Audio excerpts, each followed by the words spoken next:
high priest Caiaphas. And he's the man that, according to the Gospels, is partially responsible for sending Jesus to the cross.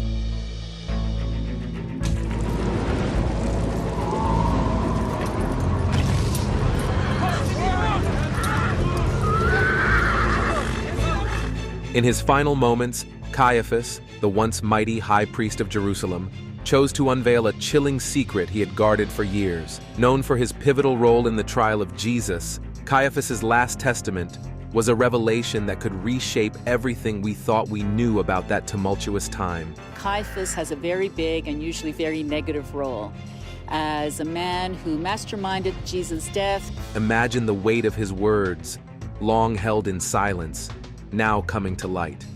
Protecting his own power and preserving public order were now his highest priorities. So what did this key figure in ancient Jewish history reveal that left everyone stunned? Let's take a look into Caiaphas's last shocking confession and explore the mind-blowing truth he shared. The evidence suggests that we got Caiaphas all wrong. Somebody placed 2 crucifixion nails in his ossuary among his bones. Caiaphas's early life in Judea. In the turbulent landscape of first-century Judea, Caiaphas found himself in a precarious position, caught between the formidable might of the Roman Empire and the fervent religious sentiments of the Jewish people. Imagine the bustling streets of Jerusalem, where whispers of resistance against Roman authority floated through the air, creating an almost palpable tension. This was the world Caiaphas was born into, a place where politics and religion were inextricably intertwined. From a young age, Caiaphas was immersed in this complex environment. Growing up in a family of priests, he was steeped in the intricate rituals and laws of Jewish religious life.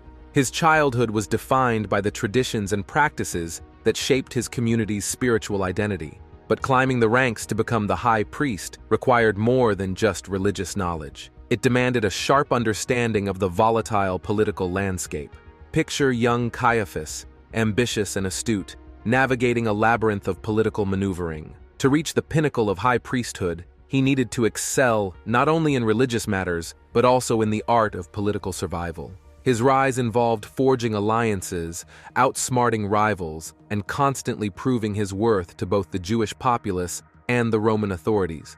By 18 CE, Caiaphas achieved his goal. Appointed high priest by the Roman governor, he held on to this influential position for an impressive 18 years. His long tenure was a testament to his skill in maintaining the delicate balance between satisfying the Romans and appeasing influential Jewish families. His role was not just a religious one, it was deeply political. As high priest, Caiaphas led major religious ceremonies, such as the Day of Atonement, when he would enter the Holy of Holies to seek forgiveness for the people's sins. But he also wielded significant political power as the head of the Sanhedrin, the Jewish council and court, placing him at the heart of many decisions affecting Jewish life. This role as a mediator between the Jewish community and the Roman rulers was fraught with challenges. The Jewish people were increasingly disillusioned under Roman rule, yearning for a Messiah to liberate them and restore Israel. Meanwhile, the Romans were vigilant, ready to crush any signs of rebellion with an iron fist. Caiaphas had to tread carefully, keeping the peace to satisfy the Romans while maintaining his respect and authority among his own people. It was a high-stakes balancing act, where any misstep could lead to severe repercussions. Despite the difficulties, Caiaphas excelled at managing these challenges. He leveraged his position to build beneficial alliances with powerful families and maintained strong relations with Roman governors. His leadership contributed to the priesthood's growing wealth and influence. However, this rise in power did not go unnoticed by the common people. Many began to resent the priesthood's opulence and perceived corruption, feeling that Caiaphas and his fellow priests were more concerned with preserving their own power than genuinely serving God and the community. When Jesus was crucified, Caiaphas probably thought it would put an end to the growing movement around him, but instead of calming things down, it seemed to make matters worse. Stories about Jesus rising from the dead spread quickly, and rather than fading away, his followers grew in number and determination. For Caiaphas, this was a nightmare. He had hoped that by removing Jesus, he'd also dismantle the movement that was challenging his authority. Instead, it felt like things were spiraling further out of control. The book of Acts tells us that after Jesus' death, the early Christian community in Jerusalem began to thrive. They started preaching openly in the temple courts, right where Caiaphas held sway. This was a direct challenge to his authority and made his already tough job even tougher. As the movement gained steam and openly defied his control, Caiaphas faced a crisis unlike any he had encountered before. The situation was getting increasingly chaotic. Caiaphas had to deal with the reality of a new faith that was shaking up the established order. Balancing the demands of maintaining Roman favor while managing a rebellious Jewish populace became more complex and intense. It was a time of great upheaval, with faith, power, and leadership all hanging in the balance. In this turbulent environment, Caiaphas's decisions were crucial. His ability to navigate the tricky waters of Roman politics and Jewish religious life was constantly put to the test. As he dealt with the fallout from Jesus' death and the rise of the early Christian movement, it was clear that the landscape of Judean politics and religion was being fundamentally changed. In the bustling heart of Jerusalem, Caiaphas, the high priest, stood as a central figure during a pivotal era in Jewish history, serving from around 18 to 36 AD. He was not only the son-in-law of Annas, but likely hailed from the tribe of Levi, embedding him deep within the Jewish priestly class. Caiaphas belonged to the Sadducees, a sect known for their priestly, political, and judicial roles. Unlike the Pharisees, who emphasized religious law and teaching in local synagogues, the Sadducees were often entangled in the corrupting influence of wealth and political power, benefiting from their close ties with the Romans. Navigating this complex interplay of politics and religion, Caiaphas exemplified the tensions and conflicts that defined his era. His life was a constant balancing act between maintaining the favor of the Roman authorities and addressing the concerns and aspirations of his own people. His tenure as high priest was marked by significant challenges and shifts, reflecting the broader struggles of Judea during a time of great change and upheaval. The story of the early church, the book of Acts, or Acts of the Apostles, is the fifth book in the New Testament, and picks up right where the Gospel of Luke leaves off. Written by Luke himself, a doctor and a close friend of Paul, Acts tells the story of the early Christian church's incredible growth. What starts as a small group of believers in Jerusalem quickly spreads throughout the Roman Empire. It's an essential account of how the church began and grew. Acts can be divided into two main parts. The first focuses on Peter and the spread of Jesus' message among the Jewish people. It begins with Jesus telling his followers to wait for the Holy Spirit. On the day of Pentecost, the Holy Spirit arrives dramatically, allowing the apostles to speak in different languages and boldly preach about Jesus' resurrection. This is the moment when their public ministry begins and the church starts to take off. Peter is the key figure early on. He's out in Jerusalem, preaching up a storm and performing miracles. His big moment comes during Pentecost, when he delivers a powerful speech about Jesus' resurrection and calls people to change their ways. Thousands decide to follow, and the church begins to grow rapidly. Another important event is Peter's vision in Joppa, where he sees a sheet filled with animals and hears a voice telling him not to worry about traditional dietary rules. This vision indicates that the message of Jesus is for everyone, not just Jews. It leads to the conversion of Cornelius, a Roman officer, showing that the church is expanding beyond its original Jewish roots. Then the story shifts to Paul, who was originally known as Saul. He was a fierce opponent of Christianity, but his dramatic conversion happens on the road to Damascus, when he's struck by a blinding light and hears Jesus' voice. After this, Paul becomes a major advocate for the faith he once tried to destroy. He travels through Asia Minor, Greece, and eventually to Rome, setting up churches and spreading the gospel with incredible energy. Paul's journey isn't easy. He preaches in synagogues and public places, gets into debates, performs miracles, but also faces a lot of pushback.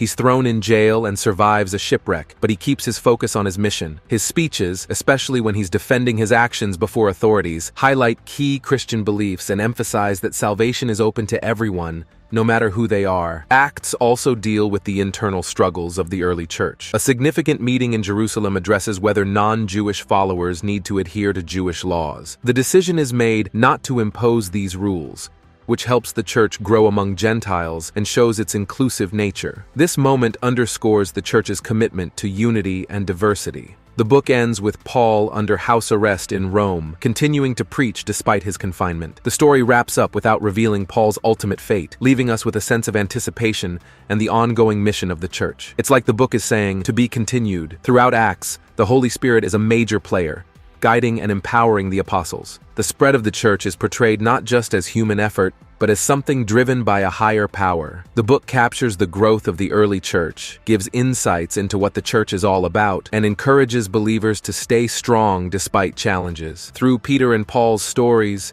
we see how transformative and life-changing the gospel can be and how it reaches people in different ways. A key theme in Acts is being witnesses for Jesus. Jesus tells his disciples to spread his story from Jerusalem to the ends of the earth. This mission involves speaking out and sometimes suffering for their beliefs. The dedication of the early followers, empowered by the Holy Spirit, sets the stage for future believers. As these early Christians became bolder, they faced new challenges that tested their faith and resilience. Caiaphas faces the Christian movement. Caiaphas was no stranger to challenges, but what he faced after Jesus' crucifixion was something entirely different. The book of Acts paints a vivid picture of his struggle. Despite his best efforts to crush the early Christian movement, arresting apostles, threatening them, and even having them beaten, the movement just wouldn't be silenced. It was like trying to put out a raging fire with a bucket of water. Every attempt to douse the flames seemed to only fan them further. Imagine Caiaphas's frustration.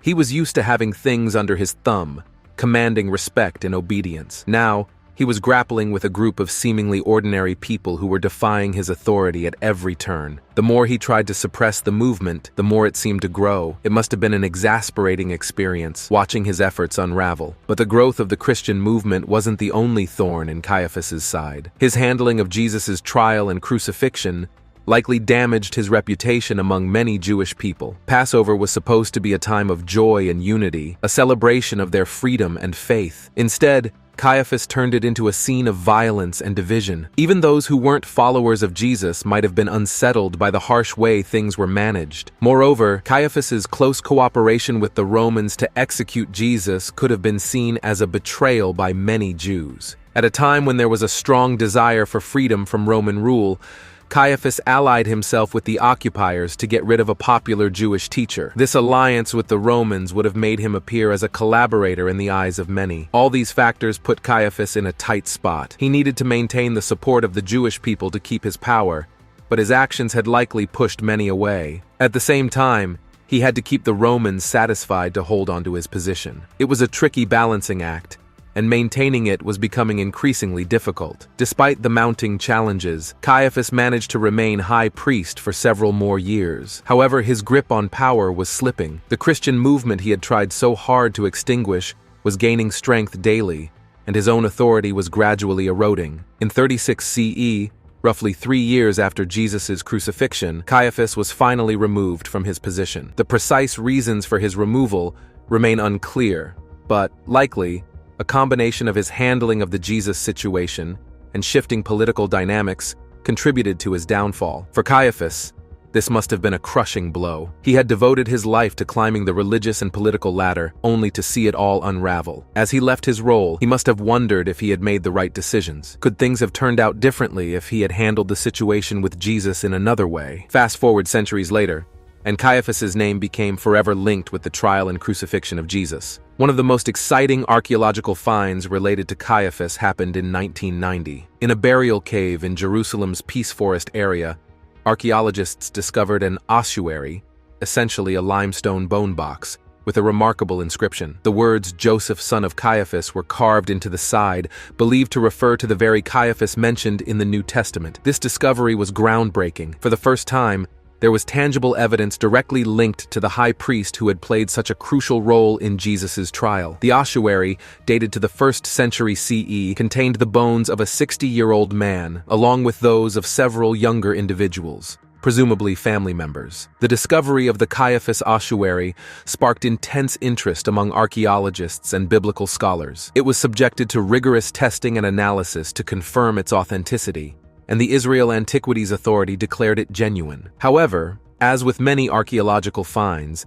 Some scholars have raised questions about its origin and interpretation. So what does this discovery tell us about Caiaphas? First and foremost, it confirms that he was a real historical figure, not just a character in religious texts. The elaborate nature of the ossuary also indicates Caiaphas's high status in Jerusalem society. The bone box was ornately decorated, with intricate floral designs carved into its surface, suggesting that it belonged to a wealthy and influential family. This archaeological find, along with other historical writings, helps us piece together a clearer picture of Caiaphas's life and the world he inhabited. It's a tangible connection to a figure who played a significant role in one of the most pivotal events in religious history, giving us a glimpse into the complexities and struggles of his time.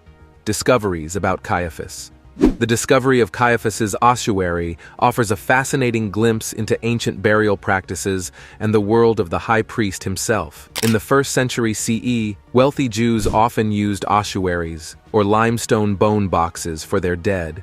Here's how it worked. When someone passed away, their body would first be placed in a tomb. After about a year, once the body had decomposed and only bones remained, the bones would be collected and transferred into an ossuary. This practice reflected deep-seated beliefs about the afterlife and the importance of proper burial rites in Jewish tradition. Finding Caiaphas's ossuary gives us more than just a relic. It's like peeking through a window into a past life. It confirms that Caiaphas wasn't just a name in a religious text, but a real significant figure.